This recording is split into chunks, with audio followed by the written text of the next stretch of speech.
Christopher Columbus is a legendary explorer, a man synonymous with discovery.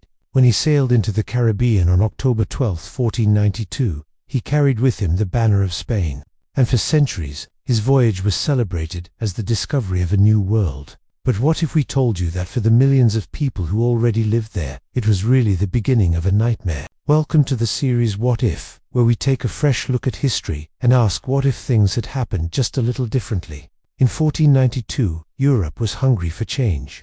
Trade routes to Asia were long and dangerous.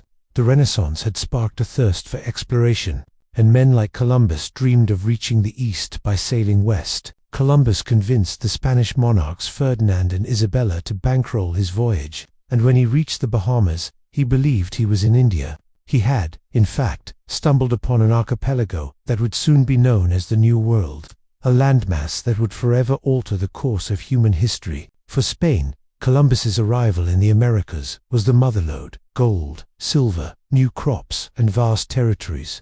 Within decades, the riches of the Americas flowed back to Europe, transforming the Spanish crown into the wealthiest in the world. But behind this triumph lay a story written in blood. The conquistadors who followed Columbus were not explorers or scientists. They were conquerors. They came with swords, guns, and the cross. Their hunger was for gold and power, not knowledge and trade. The conquistadors claimed they were bringing Christianity to the heathens, but their real goal was to plunder the riches of the indigenous peoples. They subjugated entire civilizations. First, the Aztecs, who at the height of their power ruled the mighty today's Mexico City. When arrived in 1519, the Aztecs were decimated by smallpox, which killed millions. Still, the Spanish struggled to conquer them. The Aztec emperor Moctezuma welcomed the Spaniards thinking they were the bearded god, Quetzalcoatl, but Cortés soon turned on his host, seized the Aztec treasures, and forced the emperor's wife to marry him. After years of fighting, the Spanish destroyed Tenochtitlan and made the first El Valle de Oaxaca. Then it was the Incas' turn. Francisco Pizarro arrived in 1532 and captured the Inca emperor Atahualpa. Pizarro held the emperor hostage and demanded a ransom of gold and silver. The Incas paid it, but Pizarro still executed Atahualpa and seized their gold. Soon, the Spanish were marching across the Americas, burning cities, torturing prisoners, and stealing treasure.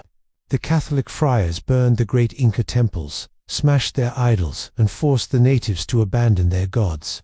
They set up the encomienda system, which literally translates to task or job. This system forced the indigenous people to work in the fields and silver mines under horrific conditions.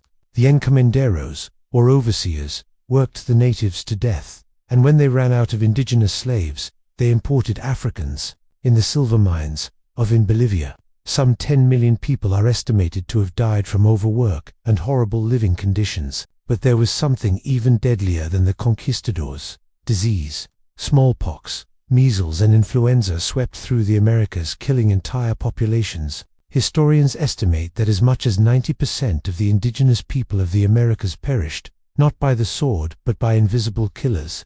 The Black Death had killed 30 to 50% of Europe's population. So when the conquistadors returned to Spain with tales of unimaginable riches and gold, the monarchs were eager to hear more. They lavished honors and rewards on the conquistadors. Gold, glory, and God. The 3 Gs had made Spain rich.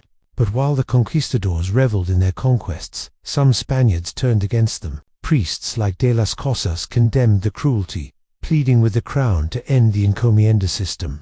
Others, like Antonio de Montesinos, spoke out against the enslavement of the indigenous people, saying they should be treated like Christians, not beasts. But most of the clergy looked the other way as forced conversions, torture, and the Inquisition followed the flag of Spain across the ocean. Spain became rich, its empire vast. But the price was genocide, slavery, and cultural destruction on a scale history had never seen. Behind the golden legend of discovery lies one of humanity's darkest stories. The conquest of the Americas was not the dawn of a new world. It was the twilight of countless old ones. Now it's time to hear from you. What do you think? Was the conquest of the Americas a necessary evil for progress or a brutal, inexcusable crime? Let us know in the comments section. And if you enjoyed this episode, don't forget to subscribe for more thought-provoking historical tales.